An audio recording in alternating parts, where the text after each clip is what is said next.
new t-shirts. I just want you to know, with the exception of Dances Under the Moon, is that right?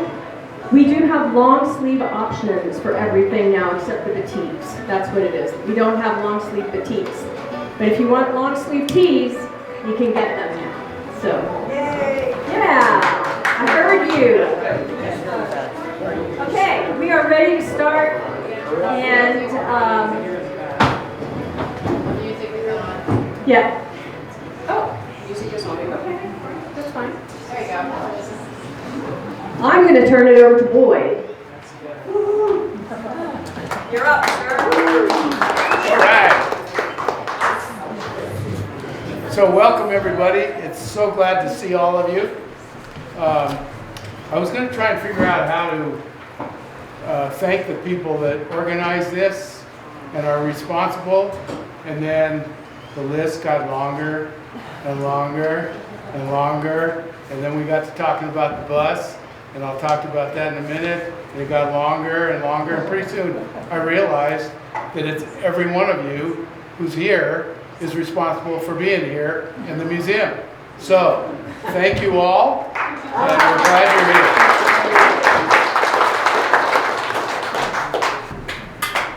Hopefully you've seen the bus.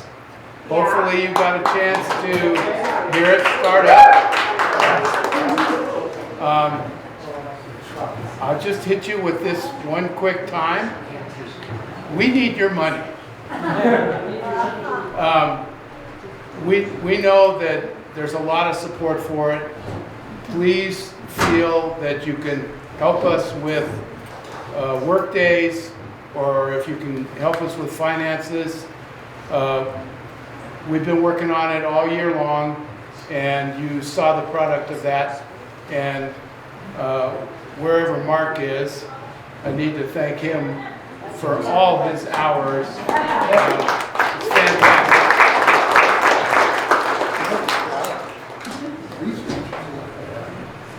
Okay, we're here tonight to celebrate the history of music in Gold Hill.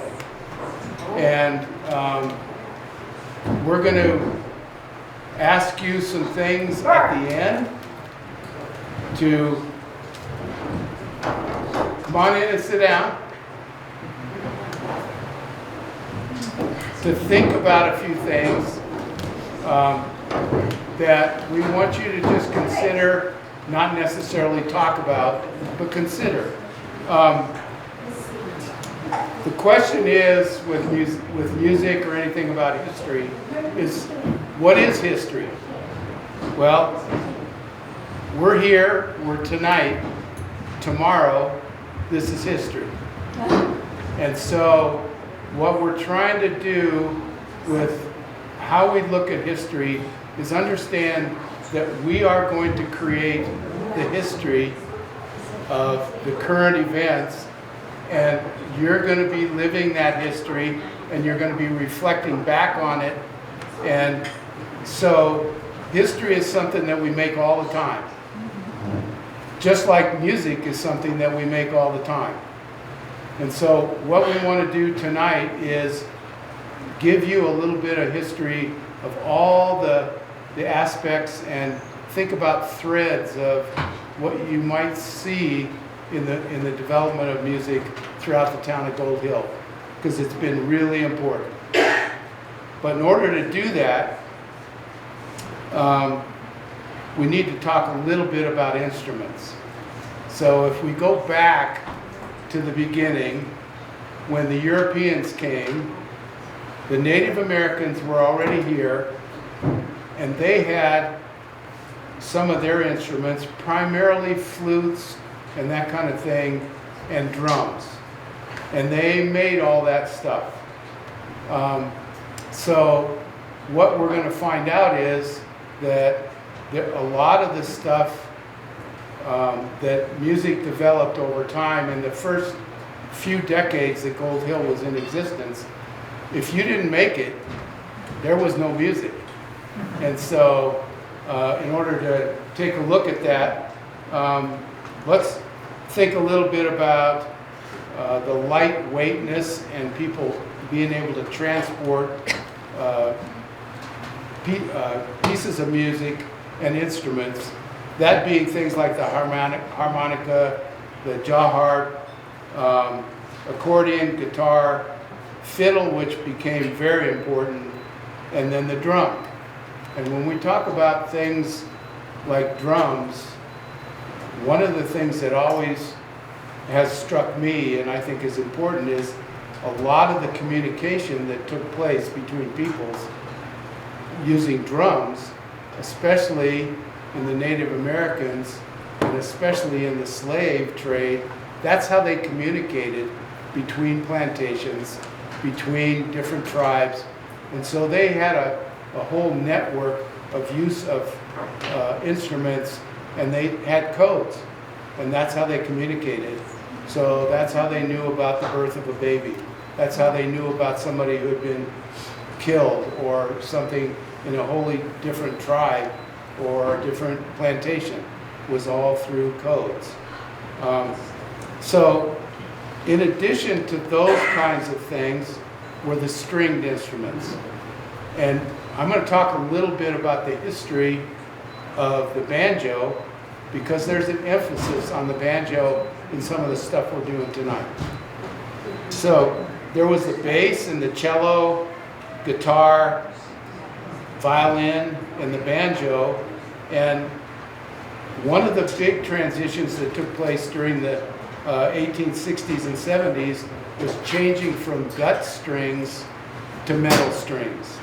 And metal strings allowed tuning to be different, allowed easier playing. It was a big sort of technological increase in that time period.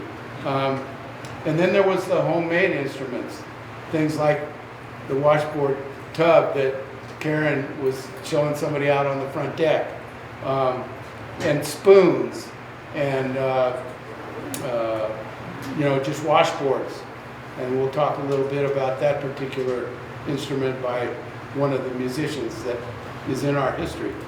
Then the other instruments that were very prolific were brass instruments. So the early ones didn't have valves. They were just like bugles, and they'd play a few notes. Over time, when they started to add valves and changed them to trumpets and that kind of stuff, those were all things that happened and increased in technology in the instruments through the late 1800s. So enough of the factual stuff.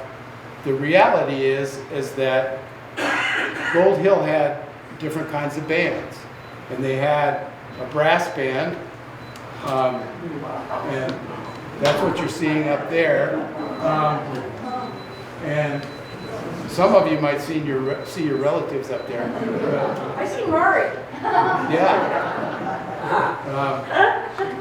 Yes, Bob? Whose signatures on the bottom of the, is it Professor? It's almost not I like. can't read it, but maybe we'll look.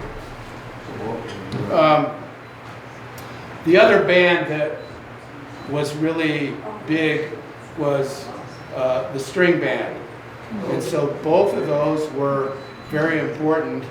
And the brass band spent most of its time doing concerts and playing for special events. And what happened was we ended up with a lot of them playing at what became the Forester Hall. And for those of you who know anything about the Foresters, they were a very interesting organization that built the Forester Hall down on Main Street, and we'll take a look at that in a second. But that whole organization was established in England in the 1830s, and it was all about helping their friends. And so there was a group here in Gold Hill that started and built the Foresters Hall, and it ironically was a friendship thing for social friends and also financial hardships. And so they just got together and helped people in their community when they were struggling. As a result, its outgrowth became insurance companies. And we don't think of them as necessarily the most wonderful, friendly people sometimes, but that was the outgrowth of the Foresters. And it had a great beginning, but then it split off and obviously changed its nature. One of the instruments that we're going to talk a fair bit about tonight, and I want to give you a little bit of history about, is the banjo. The banjo originated in Mesopotamia, and it went down through Africa, and then it came to Africa in a lot of the slave trade and immigrants coming to this country. And if you look at this, you'll see that the banjo has a long neck, it has very few strings, and then its sounding board is a gourd. And so that's what they first used to create an instrument that then evolved into the banjo. And of course, we know that we're going to talk a little bit about Chuck Oxbury tonight and stuff that he's done. One of the big things that changed in the banjo over time was the change of strings, from gut strings to steel strings, and that happened during the Civil War. And so when people went to war and then they came back with their instruments and they came out west, they were playing with steel metal strings, and that changed it and made them a lot more durable and easy to play. That's how the evolution started to change in the whole idea of a banjo. The big change was when people left the battles in the East and the Civil War was over, and then they brought them west. So that had a big impact on, and you'll see that, I don't think there's a picture of the string band, but it shows all these different string instruments, and that's exactly how we ended up with them in Gold Hill. People went to great lengths to, and my family was no exception, to get instruments, and that is the piano that's in our parlor, in our house up here. It's a box grand. How my great-grandfather and my great-great-grandfather decided to do this is beyond me, but what they did was made by Hazelton Brothers in New York City, and a lot of you know this story, but it was put on a boat in New York, went down around South America, the Panama Canal didn't exist, came up, was offloaded in San Francisco, and then brought on an ox cart to Gold Hill. It weighs, it's at least a ton. And so it became the most valued possession in the family. So when the forest fires came, they dug a pit out in the front yard. And they only had to bury it once, but they did. And it was the fire of 1894, which was a big one for Gold Hill, which was put out just west of town by a snowstorm. But what they did was they dig this pit, and it already existed. And they put it in the pit, they covered it with blankets and stuff, and then piled the dirt on top of it, and that's how they would save it. They only had to do that once, but once was plenty.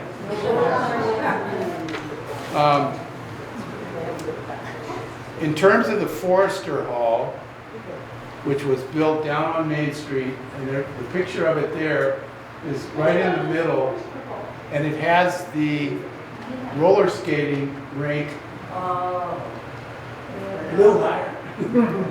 See the building with sorry, Deb. Oh, yeah. There we go.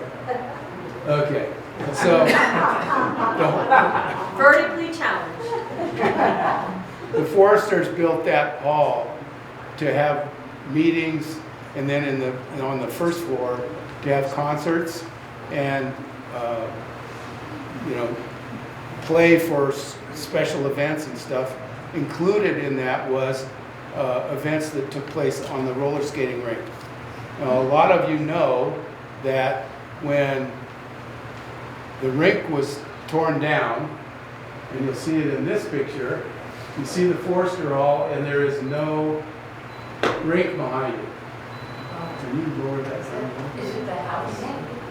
That's Forester Hall. Here's where the skating rink was, Yeah. but it's gone.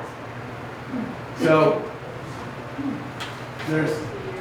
I just want to ask you, can you tell what year this photo was taken?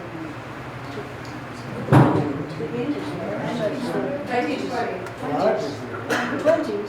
little bit later. Okay, let me give you a hint. The floor in this building came out of the roller skating rink. Oh, wow.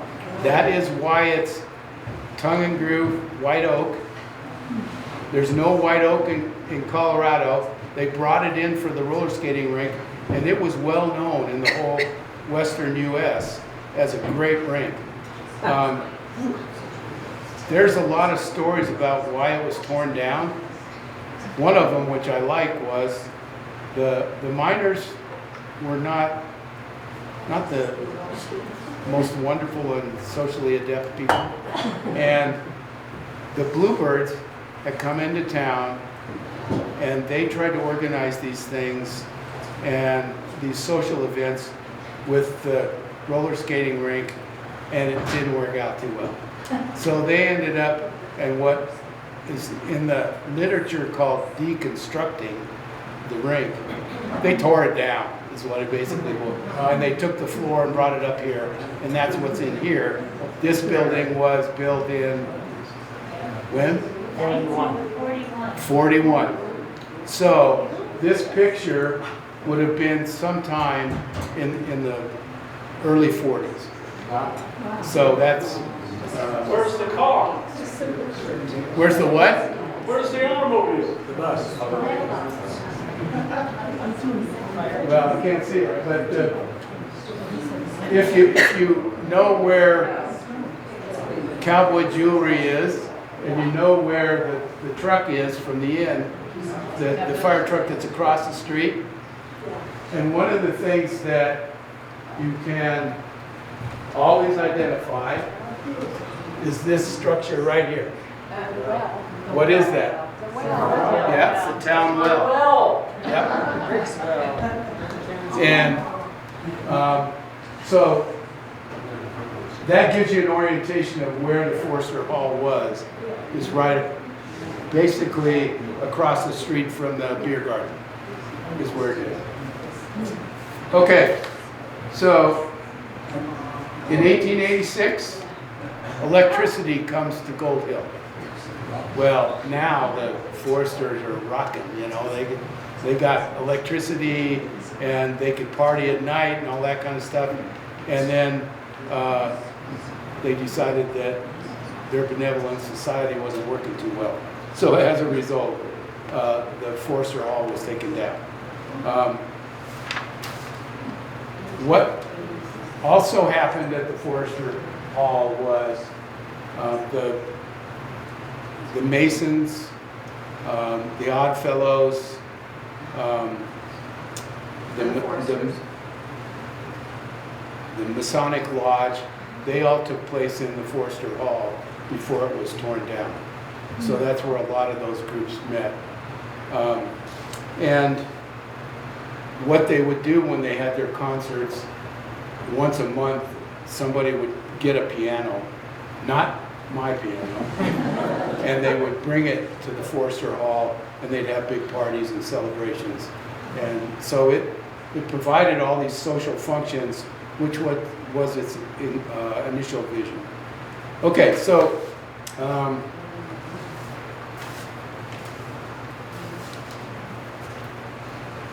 a group of women came into Gold Hill in 1920, and they were looking for a place to expand into the mountains.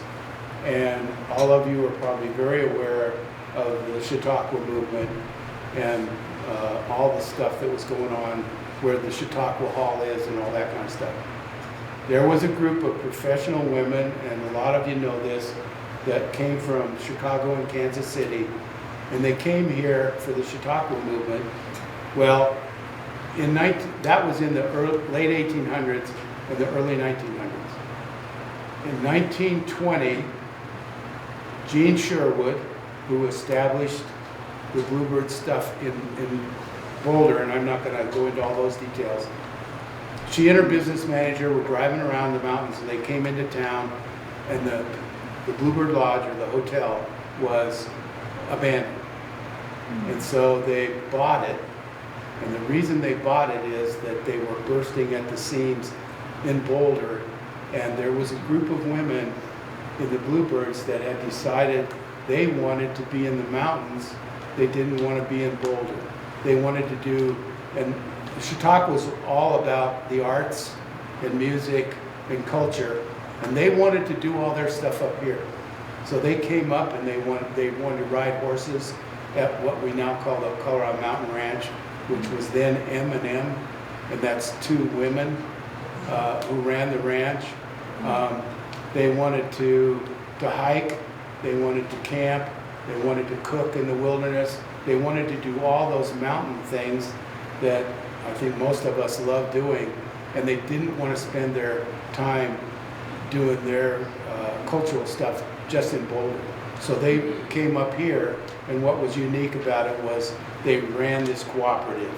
And so they shared the chores, they shared the finances, and all that kind of stuff. They are the group that when they bought the hotel, they commissioned the Gold Hill Inn to be built in 1926. And they used it as their dining hall and their meeting room. And so they were very professional, and if you see pictures of Jean Sherwood, who was their leader, so to speak, she high collars, very Puritanistic, and that kind of stuff. Well, the miners and the Bluebirds didn't quite, you know. They had different missions, put it that way. And so that was one of the reasons that the rink was torn down. So what I'm going to do at this point is turn the music part of the Bluebirds over to Deb and let her take it on from there, because she is so good at the songbook.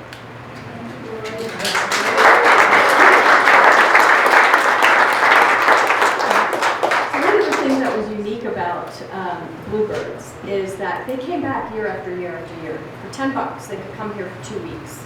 They loved to be in the mountains, they loved to cook out, they loved to sing, and they loved to play. And they created a songbook. We have one right over here in this case. And as you know, when we played the organ and you guys have sung together on some of their songs, like Let Me Call You Sweetheart, totally different words. It was all about Gold Hill. Or some of the other ones that they've done. But my question for you is, in what decade were these songs popular? Because if you go through their book, what you see is the words that they would come back and celebrate Gold Hill with, and then they would take their most popular songs that they enjoyed and go from there. So, bluebirds will shine tonight, bluebirds will shine, da da, you know this whole thing. It's redundant, no, da da da da da. Do you know what decade it was? Yes. 1930s. 1890s. No, it's between 1890s and the 1930s though. 1910s. And then if you go on to the next one, Let Me Call You Sweetheart, that also had a time frame that was very similar. It was a huge hit in 1911, and that was called Dear Old Gold Hill. So the words were all about Gold Hill. So it's a fascinating little book if you ever get a chance to take a look at it. And those Bluebird ladies and everything that they loved about Gold Hill just shone constantly. They loved being here. They wanted to get out and have a whole change of life. Because remember, 1920 was a women's movement. And if you were a working woman, you couldn't be married, you couldn't have children. You did this up to here and down to the floor. And you got to the mountains and all of a sudden you could be who you were. So it was a real important time for them. The other thing that is fascinating about Gold Hill history is the Sosnowskis. Ever since I've been here, I've heard stories about the Sosnowskis. And that couple was remarkable in the kinds of things that they brought to Gold Hill. Josephine was a silent movie organist. She met her husband, Michael Sosnowski, who was the concert master for the Honolulu Symphony Orchestra. They were both professional musicians and they met in Honolulu at a music store. Wow. He was born in Vilna, Russia. They lived in what they called Twin Pines, but we called it Rancho Fazoo. I have no idea where that name came from, but there it is. You can see the remains of the property, of the chimney from the that is exposed. It burned during the 4 Mile Fire on Dixon Road. It's east of the cemetery and on the south side. They had a perfect location for giving concerts, and many members of our community sat on the hillside every weekend enjoying their performances. The Gold Hill Club members loved to reminisce about their fabulous concerts and what a thrill it was to hear wonderful professional musicians in our town.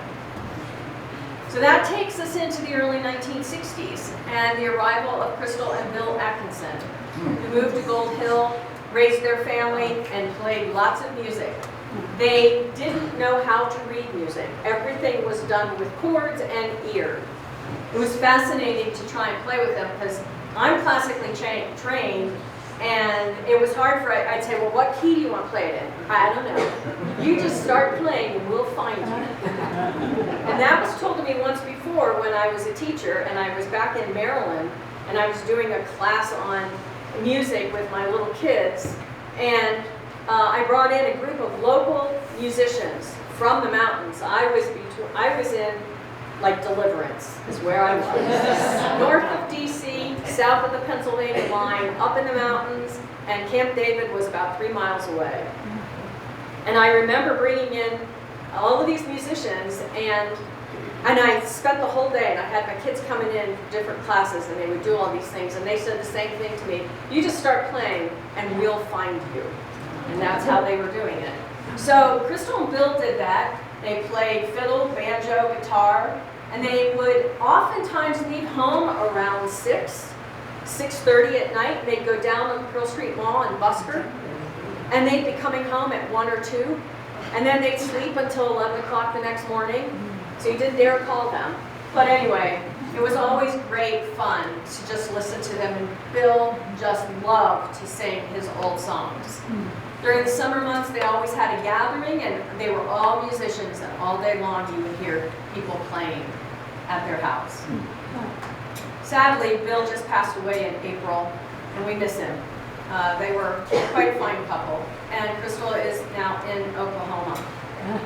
So the 1960s leads into the 1970s, and there becomes a circuit for musicians in the West.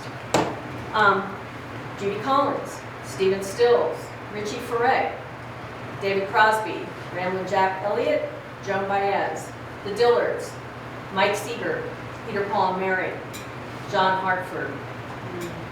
Gold Hill Inn was critical and crucial to all of this because that was the landing spot for up here. The inn started offering meals to get people to come into Gold Hill because they were trying to make a living up here.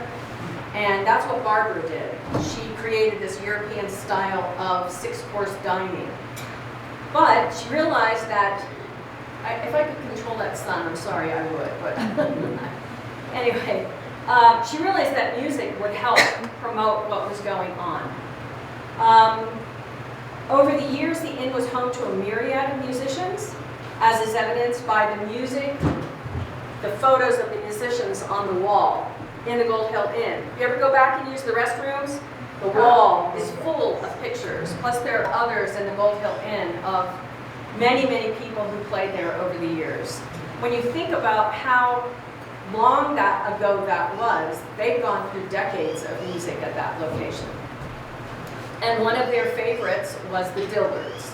The Dillards and the Finns became very, very good friends. And oftentimes that they would, can you imagine what it would be like to go listen to them play and then go home and turn on your television and there they are again? That must have been something extremely special. According to Gretchen and Michael, who were interviewed because of their long connection in Gold Hill and knowing a lot about music, people used to go down to the inn lots of times after meetings and stuff in town and just sit around, hang around, and talk about what had just happened at the meeting or when the Dillards were coming back or whatever that particular thing turned into be. They were inducted into Bill Monroe's Bluegrass Hall of Fame in 2022, and they were a big part of what was going on with music in Gold Hill. Then there was the Jug Band.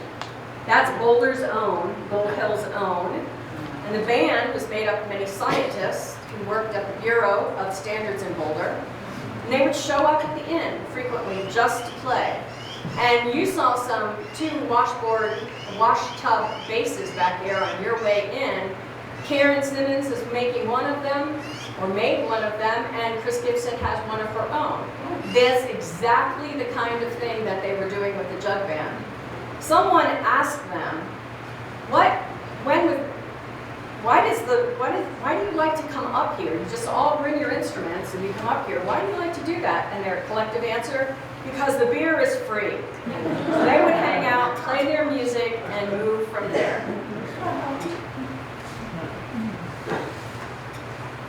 Jug Band members were, many of them were scientists or worked in the scientific field. Karen and Bill Simmons were 2 of them. A woman named Nancy Vanderhoop and Don Jennings and Hal Boyne, who plays guitar, et cetera, et cetera. There are others, but those are a few of them. There are probably about 10 or 11. There you go, a couple of that. Do we have the music?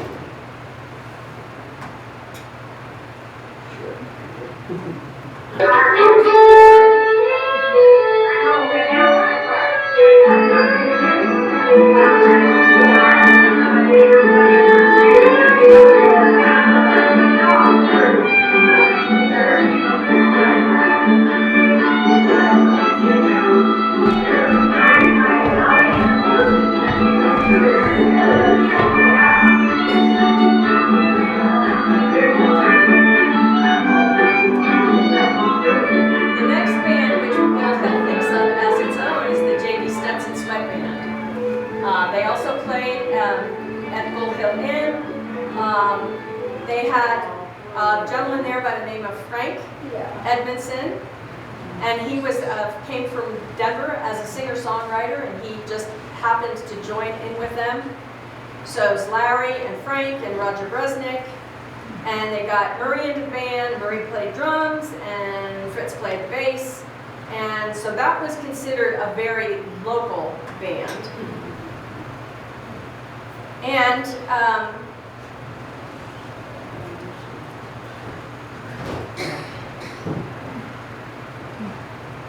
here's a map of the circuit that a lot of these musicians traveled.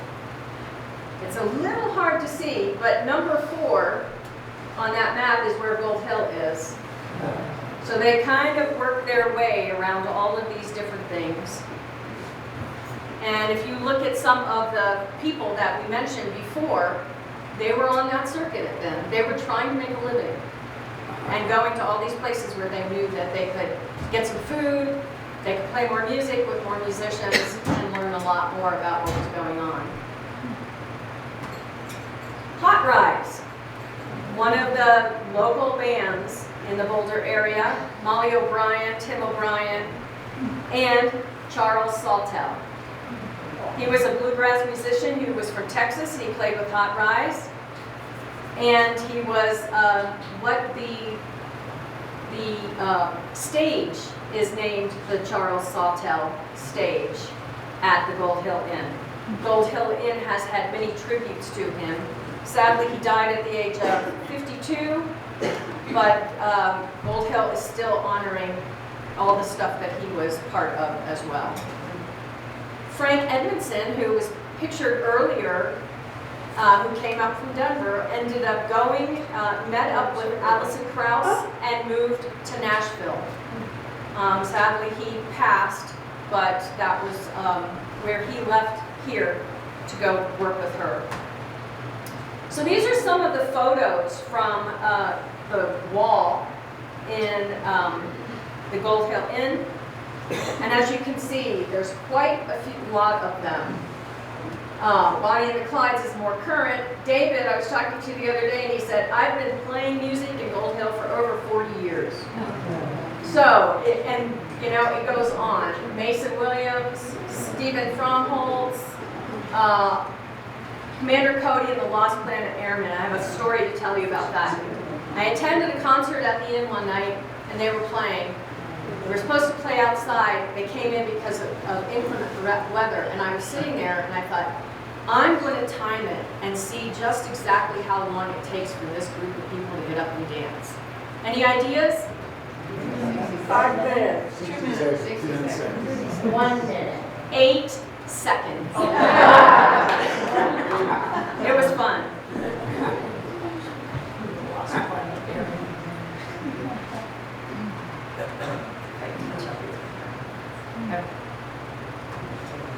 All right, so going on, we're going to talk about instrument building because we've got the man here, Chuck Osbury. We've had a lot of great musicians in the area, but we have a phenomenal instrument builder. Several years ago, I attended a concert at Chautauqua Auditorium, and Earl Scruggs was playing. He mentioned on stage that, quote, somewhere around here, his banjo was made. He was playing one of Chuck's pieces of art, which are here in the case.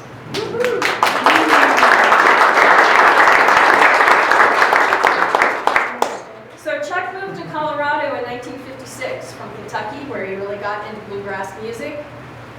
It was in Colorado that he came across a fellow frailing. Anybody know what that is? Okay. It is, for those of you who don't know, it's when you're playing the instrument with the back of your fingernail instead of picking with the front, the underneath part. And he had never seen that before. This man was Diz Darwin, who was a relative of Charles Darwin, and they became fast friends. He dabbled with old instruments at secondhand stores. We're talking about Chuck. And he'd go to pawn shops around Denver, and he'd pick up these old instruments, and then he'd refurbish them. So he really got into learning a little bit about, obviously a lot, about the banjo. He's been a designer of sorts. Instruments were part of his art. He started building banjos in 1960, and he sold that business, the Ode Banjo, in 1965. Why? Because he thought the day of folk, old-time folk music using a banjo were over. As it turned out, as you fast forward, that wasn't necessarily the case. He switched to it, the electronic instruments were coming into vogue. And he went to the Newport Folk Festival that year. And if any of you have seen The Complete Unknown, you know about this transition in terms of music. Chuck was at the festival to sell his banjos, saw what was happening, and heard Bob Dylan play electronic instruments with the Butterfield Band, and he determined that banjo making was no longer viable. So he sold the business to Baldwin Music Company, and then he decided to get into another business, and he came to Gold Hill, and he started building houses. By 1970, that had all changed. The folk rock music had become popular, and it was being supported by a new recording studio in Nederland called Thank you. Chuck decided to give it another try and started his second banjo business, Own Banjos, and he built Mount Sun on the Gold Hill Road. He came at a time when some old miners were still here, and the Bluebird ladies were here, and there were new people coming into town. It was a small community. It was made up of people who liked making their own music and making their own instruments and so on and so forth. The jug band played at square dancing at the Red Store. The banjo was in there, the inn, and so on and so forth. He realized that folk music was different from what the original folk music was, but it was good. It was still alive. And he was interested in Stephen Stills, who was becoming a famous musician, and he relocated, Stephen Stills relocated briefly to Gold Hill. He played a banjo made by one of Chuck's partners in Ode Banjos. So I'm going to turn it over to...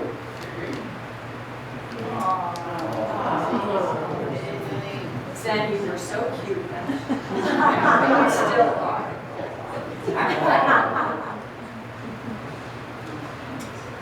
So for over 60 years, Chuck has been building banjos, and eventually he got Zen and Tanya into it as well, his children. And he also graduated from CU with an engineering degree. He surveyed the new Peak to Peak Highway and invented a way to make great sounding banjos using cast aluminum in his Ode Banjos. He also created a new form of banjos, folk banjos, jazz banjos, and bluegrass banjos, which required different materials. They build, Zen is now building Ode Banjos in Morning Sun, and Chuck still builds his new line, Star Banjos, a simpler model, and the Ute Banjos home in the Gold Hill subdivision. Oh, by the way, there's a photo up here with a guy with a whole lot of hair, and it was an earlier one sitting on that's Chuck. That was Chuck with a whole lot of hair. It was amazing, big hair. They're Yeah. Yeah, great picture. Okay, do we have the video?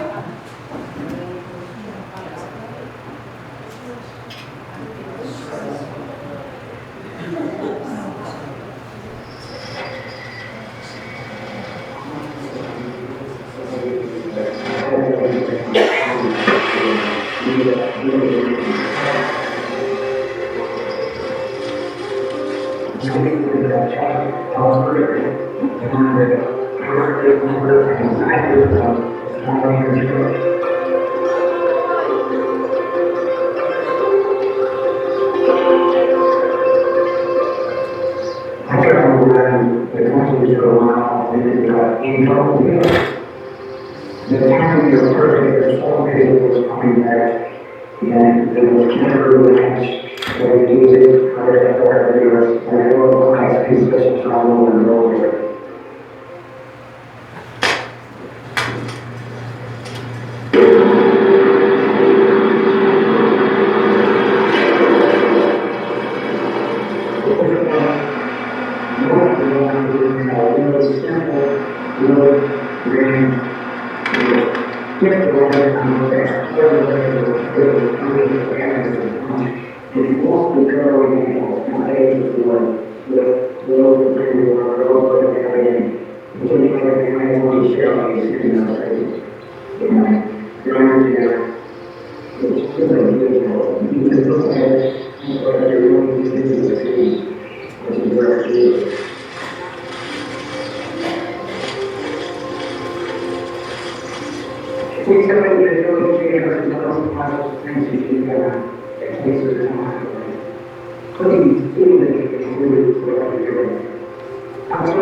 So Caribou Ranch was really getting going, and Stephen Stills was there. He lived briefly in Gold Hill, as did Taj Mahal, very briefly John Sebastian, Tim Hardin, Joe Walsh, and others. Stephen Stills played an ode banjo, which was a Pete Seeger style with a long neck. Most of Chuck's banjos were created for that performer. And he lived in and around Gold Hill for a little bit of time and liked to drive his Mercedes van, which he left when he moved away. During his time here, he volunteered for Rocky Mountain Rescue and local fire companies. He used many photos from the area for his albums. And he found the mountains and the music soothing and healing. He liked to be in a place where he was one of the neighbors instead of a celebrity. He had a relationship with Judy Collins, a Denver native and a famous singer-songwriter in the 70s who continues to perform today. It was a relationship that many of their fans loved to follow, and Gold Hill was a place that they could both get away from the adoring crowds. Just like Stephen's relationship with Gold Hill, Judy liked to hang out in Rocky Mountain National Park in one of the cabins and let the mountains inspire her writing. After some time, the relationship ended, and Stephen stayed in Gold Hill, accepting the support of some of his friends to get over his sadness at the loss. The Mercedes van truck that he drove around town was here for a long time after he moved away. It was a gift to the mountains and the people of Gold Hill. Additionally, I don't know that Joe Walsh lived around here, but he was making music at Caribou, and his Barnstorm album has a picture of the barn that is across from Julie's house at the curve in the road on the way out to Peak to Peak. He played with James Gang and the Eagles.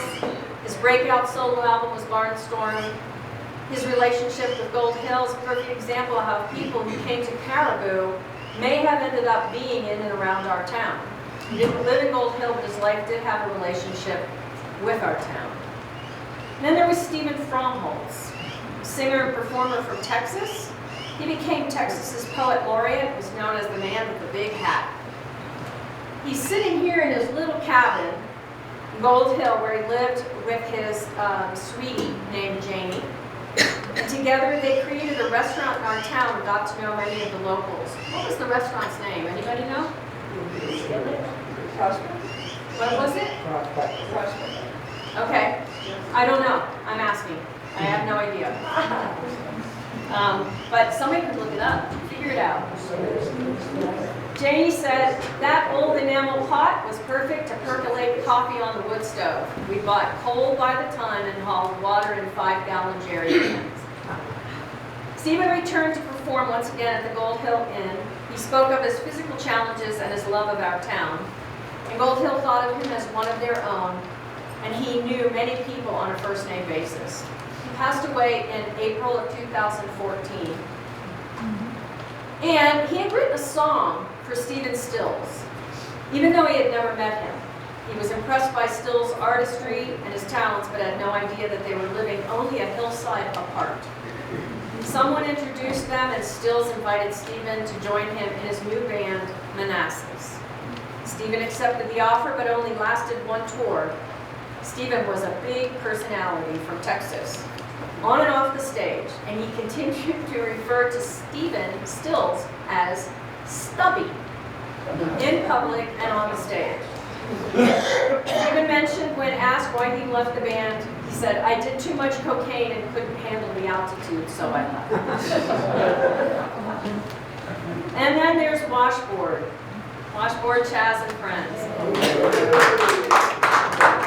This is someone who was very, very much loved here and still is, but he is residing in New Orleans at this time. And this year, as you saw when you were down here looking at everything, he's on the cover of the Blues magazine. And the article, thanks to Dick and Joanne, who just got back from New Orleans, is up on the side wall. So if you didn't get a chance to read it, it's pretty fascinating, and it does talk about Gold Hill in it. Additionally, there was Dan Buckner, who's the Hall of Honor inductee at the Colorado Bluegrass Music Society. He was the MC of Rocky Grass Festival, and he was the host of the Old Grass, New Grass radio show on KGNU, and also was a resident of Boulder. So that takes us to the frequent performers at the inn. The Dillards, Leftover Salmon, and our beloved Mary Russell. Who here hasn't had a fabulous night at the inn listening to Mary play? From one group to another, a grouping of friends and fans, and just always fun. So much fun. The last time we saw her was Bear and Poppy when they put a concert together at the inn and invited Gold Hill. Year and a half. Vince and Silas Herman. Vince was originally with Left Hand Salmon and now also plays with his son. They've played here a lot, which is why I included them, because they certainly are musicians of Gold Hill. And then there were 3 different other bands that were just local here. First one was the Gold Hill Community Chorus, and I apologize, I couldn't put my hands on any photos or any music. It's all packed.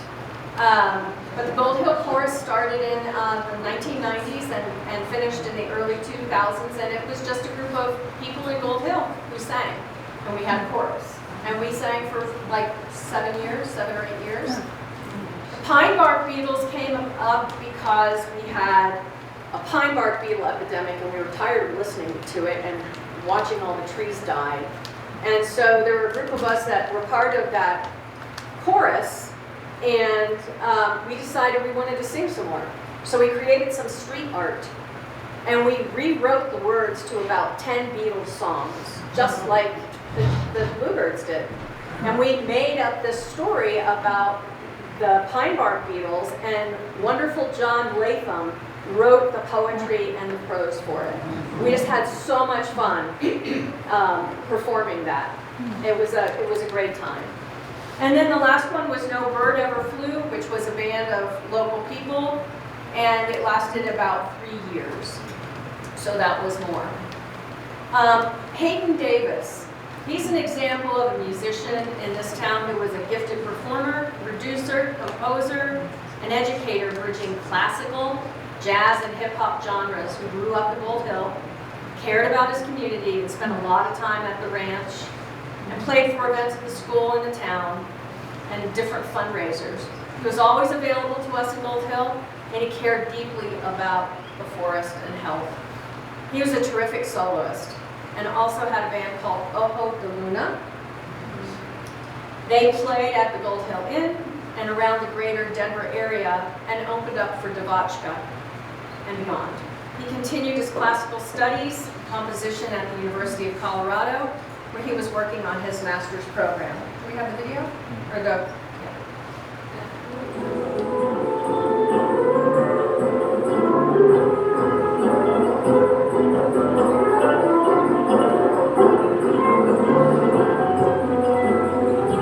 If you have lived in Gold Hill for any time, you remember his wonderful concerts in the forest west of town on the Gieseman's land. He, like the Sosnowskis of 70 years earlier, thrilled and entertained those of us who got to go see him. His musicianship and his passion for art was so incredibly obvious.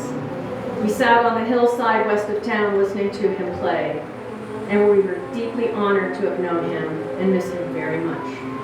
Hayden passed away last year.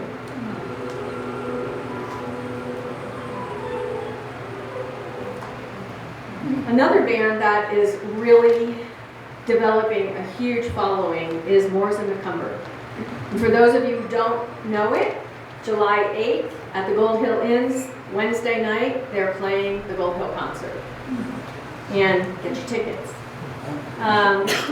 James and Court met at Rocky Grass over a decade ago, and they honed their skills separately and together carved out a niche for themselves around the U.S., performing in many places, and they've gathered fans all over the place. How many of you have gone on their music trips to anywhere? How many have gone more than once? Many.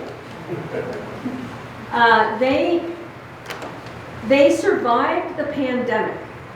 I'll never forget this. I was walking down Pine Street one day, and there was a van in one of the driveways, and Court was inside with his recording devices. And he was recording his new music. And they were, through the miracles of technology, this man over here knows it, Mr. Michael Frost, who's been helping us through this whole thing. Court and James were writing music together, and James was in Wisconsin. And they were practicing all kinds of stuff, asking everybody to please be quiet so they could do a recording and have something to sell during the pandemic because we couldn't go out and listen to music. They have created trips to Scotland, Italy, Croatia, Mexico, and their beloved Ireland. And he once told me that Court told me it took them about 8 years to really understand Irish music. And now when you walk down the streets in Ireland, if they see Court, they come out.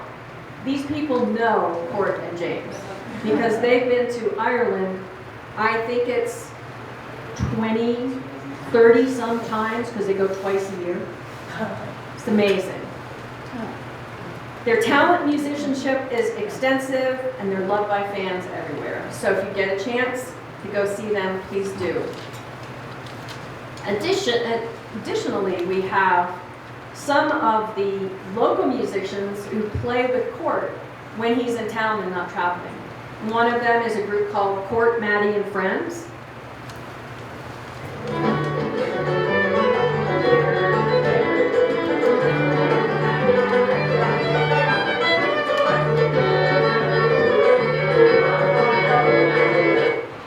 And some other up-and-coming bands.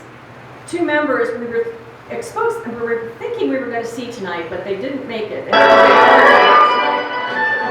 Abasso.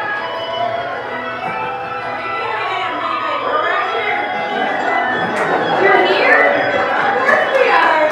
You were supposed to be here at 6:30. Okay. Great. Well, you can go outside by the microphones, and we're finished here in 2 minutes. And start playing for us. We'll be there. Okay. Okay. Oh, that's so Bobby Coe, also known as Sophia, plays with a band called the Galentines. You probably know Sophia from the store. She's now on tour. She's also touring singly as well as with the Galentines, and the Galentines are ready to launch their second album. So that's really exciting also. It's a five-woman band. And I asked her how they got together, and she said they were auditioning for something individually, and they kind of looked at each other and went, why don't we just get together and make a band? And that was now 2 albums ago, so they're on their way.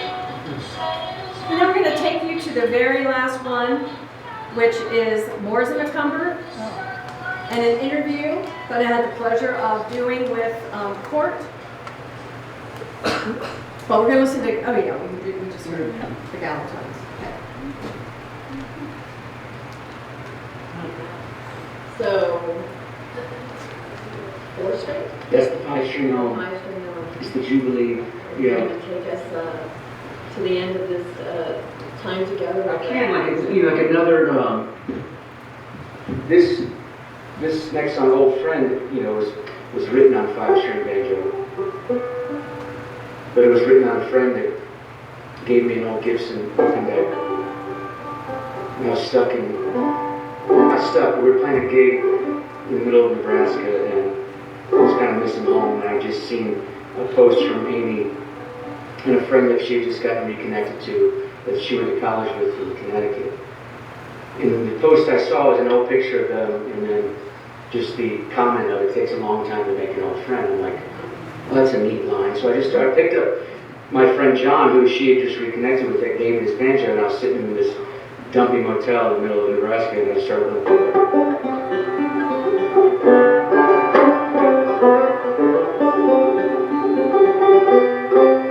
I just started singing that line over this melody.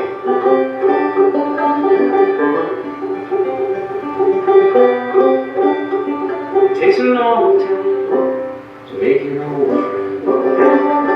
It takes a long time to make an old friend. It takes a long time to make an old friend. Old friend. That's how that song started, and then I finished it on this own Jubilee that Chuck gave me, which is so perfect for the journey for me to get out to Gold Hill, to meet Chuck, to meet you, to meet the community. And for this banjo to be such a big part of a song called Old Friend, like that's how I feel about this place. Like it just feels, from the time we, 21 years ago, it immediately felt like an old friend. That we've known about this place and then finally belonged to it. And to have Chuck be such a massive part of that and his instruments is magic.